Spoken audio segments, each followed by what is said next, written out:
ele que é economista, a quem desde já agradeço pela presença. Hoje vamos falar da expropriação de terras sem indemnizações na África do Sul. Boa noite, bem-vindo, Caldas Tcheman. O Parlamento sul-africano aprovou recentemente a lei de expropriação de terras sem compensação, 24 anos após o fim do apartheid. Este dispositivo visa reduzir a desigualdade na distribuição de terras e de renda, que continua grande naquele país. A reforma acontece anos depois da aprovação da Lei de Terras Nativas, em 1903, que deu direito a 87% de terras à minoria branca e os restantes 13% para a maioria negra. Gostava de saber de si, não será esta uma maneira de corrigir os erros do passado? Bem, primeiro dizer boa noite a si também, obrigado pelo convite. Eu considero que é uma decisão polêmica, mas com um valor muito importante, um valor político muito importante. E até certo ponto, algum dirigente sul-africano tinha que tomar esta decisão em algum momento. E desta vez vimos que esta decisão é corajosa do lado do presidente Cyril Ramaphosa. Era a grande batalha que era usada pela oposição do ANC, era o grande trunfo da batalha que a oposição da ANC, principalmente aquele partido do Julius Malema, que colocava a possibilidade de ir expropriar as terras. Neste caso, temos o próprio ANC a realizar este desejo do povo sul-africano. Agora, a questão não está na decisão jurídica de apropriar, de expropriar. A questão não se coloca muito, tem que ser colocada no contexto econômico.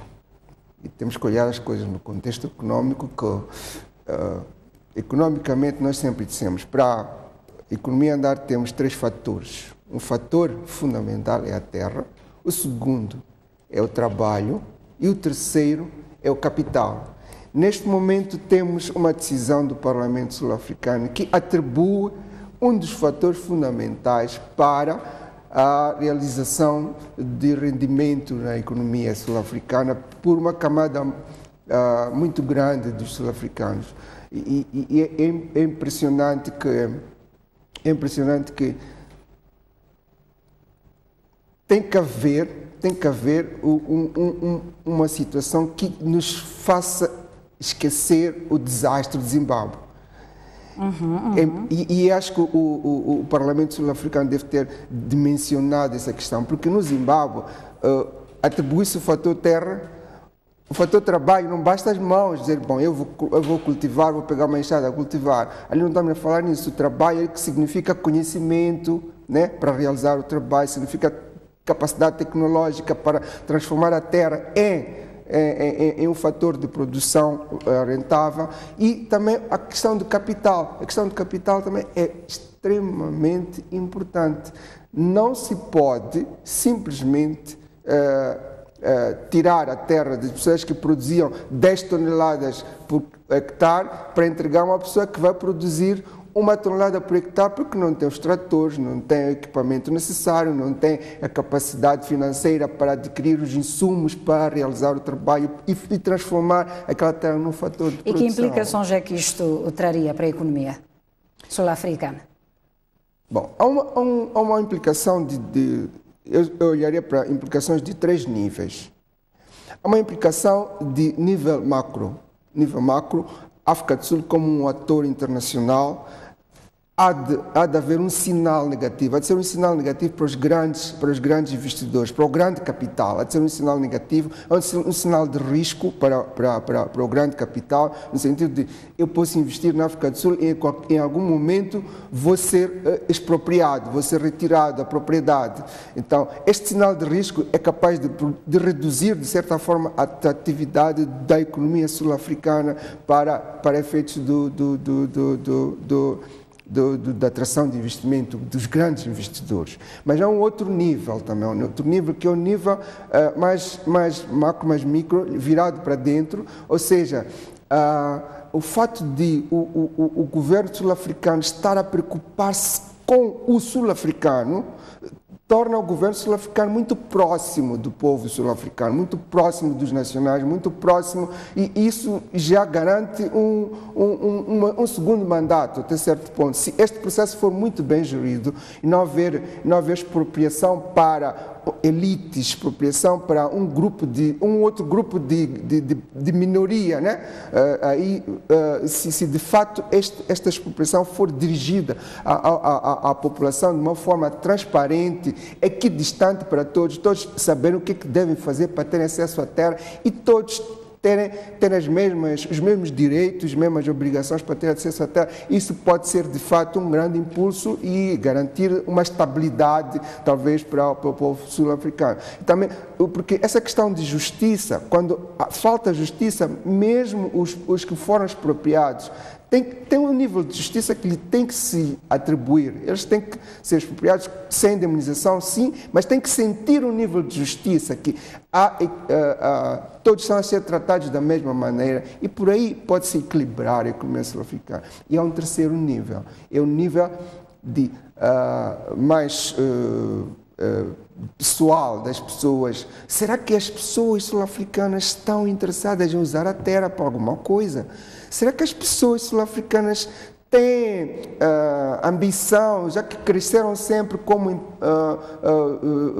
uma questão social, cultural? A cultura deles é trabalhar para alguém e que essa pessoa lhes dá um salário e não eles próprios acordarem todos os dias, irem a Machamba, produzirem para eles próprios. Então, esta questão tem o seu impacto, ou seja, pode acontecer que aquela terra fique inativa totalmente, porque as pessoas estão à espera que alguém tome a terra e lhes contrate para eles cultivarem a terra como sempre fizeram. E a África do Sul tem um número elevado de agricultores comerciais. Tem um número significativo de agricultores comerciais aquela população está culturalmente habituada a ir trabalhar para estes grandes empresários na área agrícola. Então, a questão é como é que nós vamos transferir a cultura de patrão para o empregado?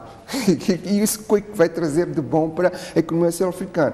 Mas temos que olhar um fator que nós temos que olhar, que não podemos esquecer nunca. Nós, como Moçambique, que somos vizinhos da África do Sul, também vamos sentir este impacto. Há de haver impactos que nós vamos sentir. Eu já ia lhe perguntar, em termos mesmo de Moçambique, sim, né? Sim, em termos de Moçambique. O impacto trazer para o país. Se nós olharmos, vamos dar exemplo de um agricultor sul-africano que era produtor de um produto que era tomate, por exemplo. Ele vai ser expropriado da terra, vai deixar de produzir. Imagina que a África do Sul só tivesse esse único produtor, né? Vai deixar de produzir ele e vai entregar a terra para outros produtores.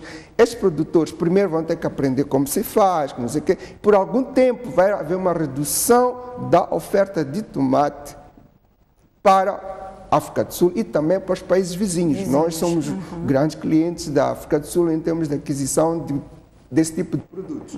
Estamos a falar desse tipo de produto, de tomate, cebola, seja lá o que for. Então, em Moçambique, o efeito pode ser o lado positivo, Moçambique conseguir produzir mais, vender mais e talvez conseguir exportar também tomate para a África do Sul. Esse é o fator, para o lado positivo, mas pode haver outro lado negativo. Não conseguirmos produzir para cobrir a nossa própria procura e o preço do tomate vai aumentar.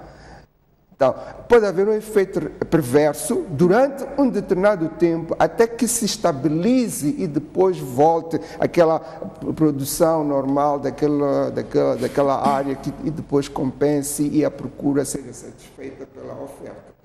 Entrando agora para questões políticas, esta reforma agrária pode ou não ser uma estratégia do partido no poder para recuperar o eleitorado e vencer as próximas eleições? Como já me referi, eu acho que é um trunfo que foi usado no momento certo, porque colocando essa lei em vigor nesta altura, dá tempo de corrigir os erros. Primeiro, cria uma euforia. Uma euforia política, uma euforia social, no sentido de, agora vamos ter a terra para nós. Isso cria uma aproximação, como eu tinha dito, aproximação entre o governo e a população. Isso cria uma empatia. Agora, para ele renovar o mandato, o governo tem que gerir bem este processo. Porque pode ser perverso, como aconteceu no Zimbábue. Como eu disse, se elitizar a distribuição da terra, pode ter um efeito perverso. Se não tiver clareza, se deixar o processo a sair de baixo para cima, não haver clareza, as pessoas vão ser muito emocionadas, vão invadir áreas agrícolas para tomar posse. Né? Em algum momento pode acontecer termos alguns conflitos da terra, distúrbios, sim. Pode haver muito mais distúrbios. Pode haver também conflitos e situações descontroláveis. Então, tem que haver uma orientação clara de cima para baixo. Serenidade, uma mensagem de serenidade para todo o povo sul-africano, no sentido de, sim, já demos este passo, mas não é hoje que vamos tomar as terras daquela maneira, e todos terem a possibilidade de ter acesso à terra da mesma forma. Isso, sim, isso vai ser um trunfo muito grande para a reeleição do Cyril Ramaphosa. E a lei de expropriação de terras sem compensação pode garantir o aumento da produção agrícola e, acima de tudo, a segurança alimentar da população, na sua opinião? Não é automático, porque, como eu disse, a expropriação vai desativar alguns investidores. Alguns investidores vão deixar a África do Sul, vão vender as suas propriedades, alguns vão abandonar, coisas assim, e vai ter um impacto na redução da produção. Quer dizer, há de haver uma redução de produção de certa forma. Há de haver uma situação em que deve haver de adaptação para a nova situação.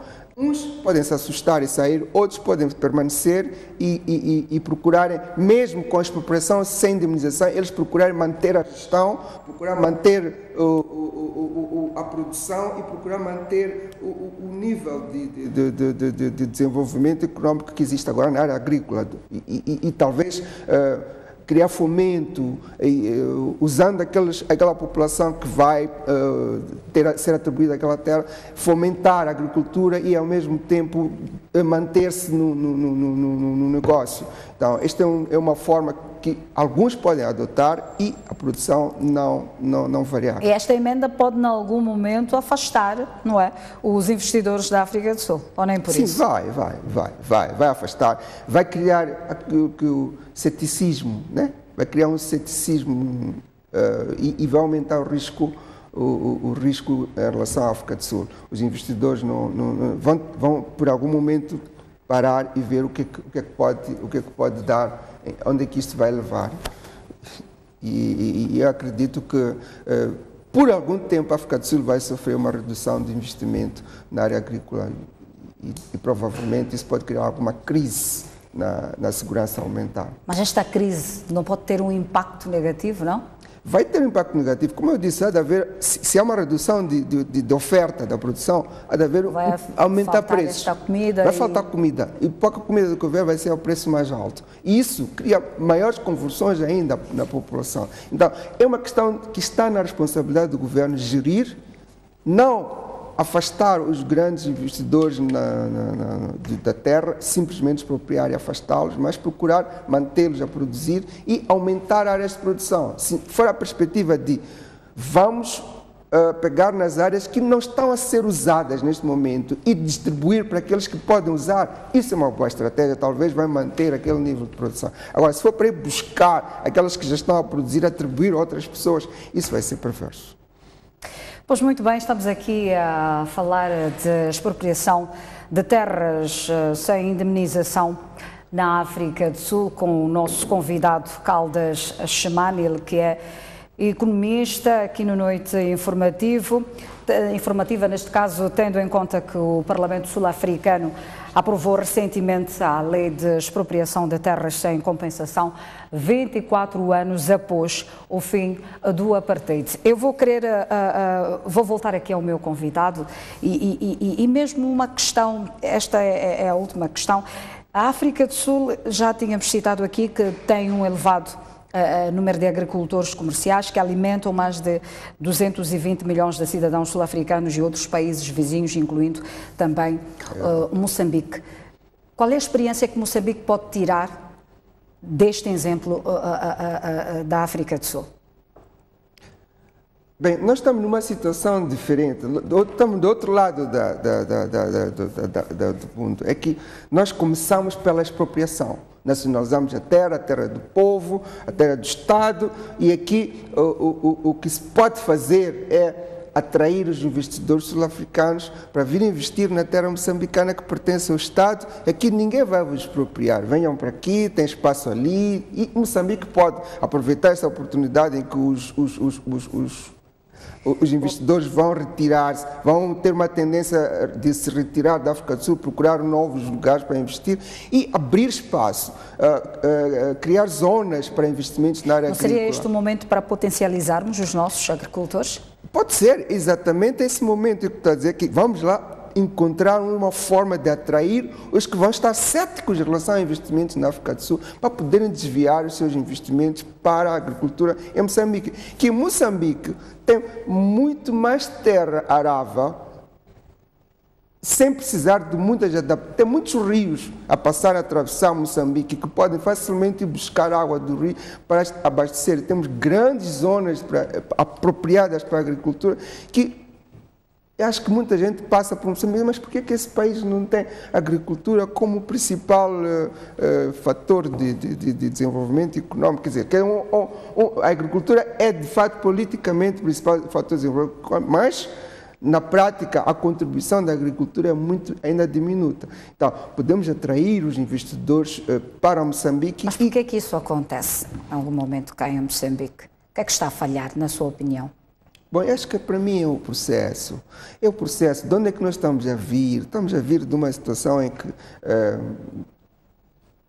por um lado, diz que os colonos abandonaram tudo o que estavam a fazer na área agrícola em Moçambique. Nós tivemos que ir estudar primeiro para depois ir implementar. É tudo diferente. Uma coisa é você continuar aquilo que sabe a partir de séculos de aprendizado. Outra coisa é ir aprender. Ok, agora como é que se produz? Começar com uma enxada de cabo curto, depois trator, 1 hora, 2 horas. Não estamos a vir de muito longe, ainda estamos bastante longe em termos daquilo que são os patamares para o nível da agricultura comercial, efetivamente impulsionado para fornecer África Austral e competir como deve ser com a África do Sul. Estamos ainda muito longe, infelizmente estamos a lutar, há vários programas e nós cometemos erros, às vezes cometemos erros mesmo no processo de implementar os programas e o resultado é que estamos onde estamos e precisamos ainda de capitalizar. Há ideias que estão a correr agora de capitalizar essa questão de o Savana, tem o Savana que é criticado, tem o Sustenta, que é um programa muito interessante, que pode capitalizar os pequenos agricultores até chegar aos grandes comerciantes. Tem outras iniciativas com introdução massiva de extensionistas para ensinar as pessoas como produzir mais, este tipo de processos. Então, nós estamos a aprender dos nossos erros e, eventualmente, daqui a uns 20 anos vamos ter outra história. Obrigada, Dr. Caldas Tchemano, por esta análise aqui no Noite Informativa.